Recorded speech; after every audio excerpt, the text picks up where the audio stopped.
नमस्कार, मैं हूं विवेक सूरी और आप देख रहे हैं हिमालयन मेल। जम्मू कश्मीर की विधानसभा का सत्र चल रहा है और कई अहम मुद्दों को उठाने का प्रयास किया जा रहा है और उसके साथ साथ जो चुनौतियां हैं उनको भी एड्रेस करने का इस ऐवान के माध्यम से प्रयास किया जा रहा है। किस तरह ये ऐवान की कार्रवाई चल रही है, इस पर बात करने के लिए मेरे साथ जुड़ चुके हैं नेशनल कॉन्फ्रेंस के कदावर नेता सज्जाद शाहीन साहब, एमएलए बानियाल भी हैं। शाहीन साहब, बहुत बहुत स्वागत अपना समय निकालने के लिए, हमारे साथ बात करने के लिए। सर, ऐवान की जो अभी तक कार्रवाई चल रही है, खासकर कई सेक्टर्स पर बात की जा रही है, कल स्पोर्ट्स पे बात की जा रही है और कई अहम हेल्थ एंड एजुकेशन की अगर बात करें, किस तरीके से इस ऐवान की कार्रवाई को आप देख रहे हैं? बड़ी पॉजिटिव और कंस्ट्रक्टिव है और खासतौर पे आज के 2 दिन बाद सीएम साहब के ग्रांट्स पे डिबेट हो रहा है और परसों 20 तारीख को उनकी रिप्लाई आनी है। और ये एक यूनिक सर्कमस्टांसेस में 7 साल के बाद आपको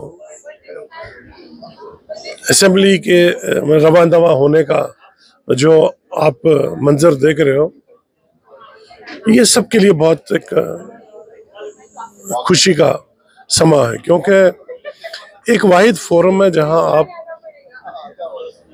अपने इलाकों के लिए, अपने लोगों के लिए, अपने इश्यूज, नौजवानों के मुस्तकबिल के लिए, लोगों की वेलफेयर के लिए इश्यूज उभारते हैं।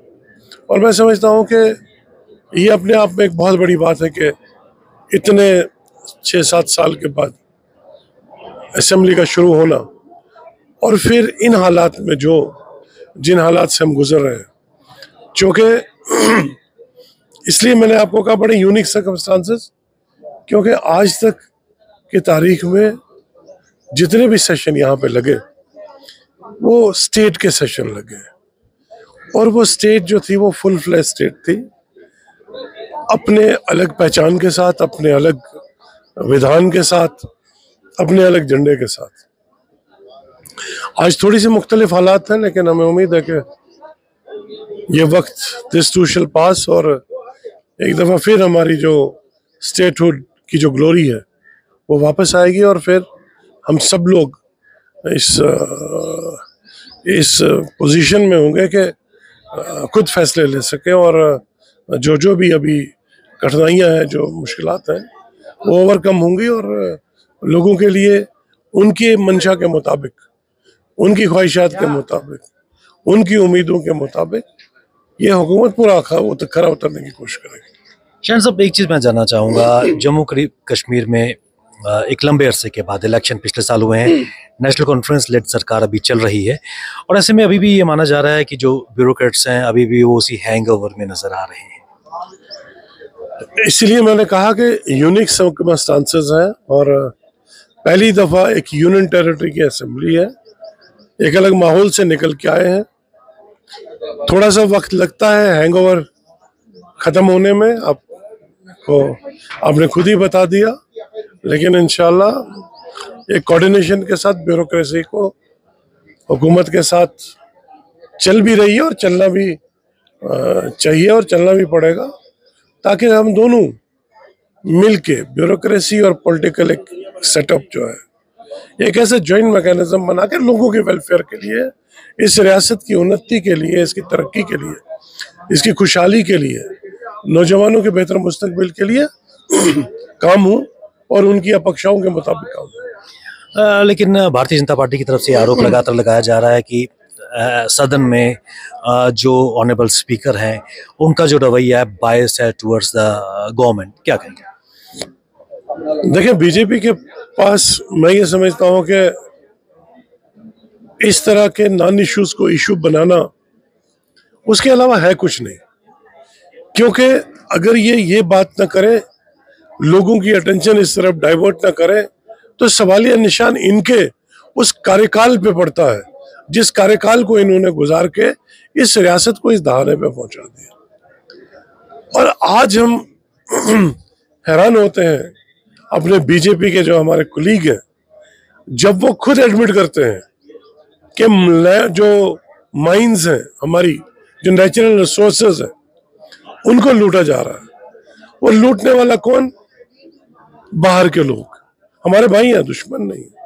लेकिन जिस चीज पे जिस रेत के जरे पे मेरे आरसपुरा या अखनूर के मेरे जवान बच्चे या बेटे का हक है मजदूरी करने का, उसका हक कौन छीन रहा है? बाहर के लोग छीन रहे हैं।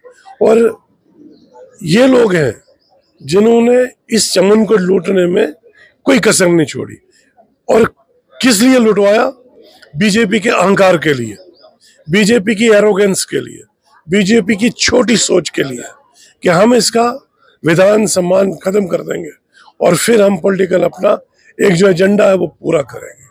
आपने, भाई साहब मैं सवाल पूछता हूँ, 6-7 साल हो गए आपने ये सब किया और ये कहा कि डेवलपमेंट के बीच में सबसे बड़ी रुकावट 370 मिलिटेंसी इसी की वजह से पनप रही है, बेरोजगारी इसी की वजह से है, कॉर्पोरेट सेक्टर इसी की वजह से नहीं आ रहा, बाहर की इन्वेस्टमेंट इस वजह से नहीं आ रही, अनएम्प्लॉयमेंट इस वजह से है। आज बताइए 7 साल के बाद मिलिटेंसी इतनी डेंजरस लेवल पे चली गई है कि वो एरियाज जहां कोई इमेजिन भी नहीं कर सकता था कि मिलिटेंसी रिलेटेड कोई एक्टिविटी हो, वो आज पूरी तरह उन लोगों के उसमें है, कंट्रोल में है। आज देखिए कठुआ में, देखिए बिलावर में, देखिए पुंछ राजौरी में, देखिए बाकी जगहों पे देखिए क्या हो रहा है। और ये लोग, इनकी कथनी और करनी में बहुत फर्क है। मैंने पहले भी कहा, देखिए हर असेंबली के अंदर, असेंबली के बिजनेस के कंडक्ट होने का एक तरीकेकार है, एक प्रोसीजर है। हर जमात को अपना टाइम मुकर्रर मिलता है और उस टाइम के अंदर उसको अपनी बात करनी है। जितने आपके विधायक हैं, जितनी आपकी मेजॉरिटी है, उतना आपको ज्यादा वक्त मिलेगा, उसी के हिसाब से आपको बात करना है। तो मैं नहीं समझता कि कभी भी बीजेपी वालों ने अपने अपने अलॉटेड टाइम के अंदर बात की हो, बल्कि अपने अलॉटेड टाइम से भी ज्यादा बात की और उसके बाद बाहर जाके ये कहना कि बायस्ड है। तो मैं ये समझता हूँ इनकी सोच में थोड़ी सी प्रॉब्लम है।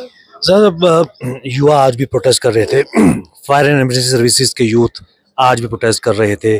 कल ट्राइबल स्टूडेंट्स ने एक पीसफुल प्रोटेस्ट किया, उन पर भी कुलगाम के इंसिडेंट को लेकर वो प्रोटेस्ट कर रहे थे। डेली वेजर्स का प्रोटेस्ट जारी है।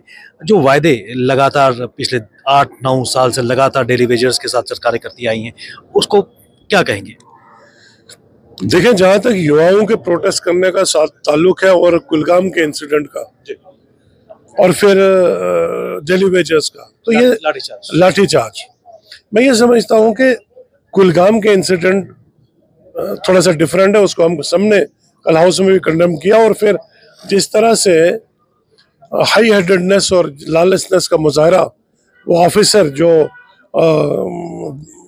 बड़ी बेरहमी से जो लाते मार रहा था उस बहन को, उस बेटी को, जिसके घर का एक जो सदस्य है वो जाम बहक हुआ था, बजाय इसके कि उनके दुख को कम करने के लिए उनके दुख पे मरहम लगाते, उनको हौसला देते, कार्रवाई करते, इंसाफ की बात करते, उन्होंने और मजीद उनको जो लाते मार के जिस तरह से वो कंडक्ट किया, वो बड़ा दुर्भाग्य है। और मैं ये समझता हूँ कि उस ऑफिसर के खिलाफ कड़ी से कड़ी कार्रवाई हो। रहा सवाल जो 2 लाठीचार्ज और जहाँ युवाओं की आपने प्रोटेस्ट की बात की, जो डेली वेजेस का जो इशू है, डेली वेजेस को थोड़ा सा सब्र रखना चाहिए। चीफ मिनिस्टर साहब ने कमेटी एक उसका घोषित किया है, कैबिनेट सब कमेटी उन्हें घोषित की है और उसमें 6 महीने के अंदर उनको अपनी रिपोर्ट देनी है, तो उनको सब्र करना चाहिए।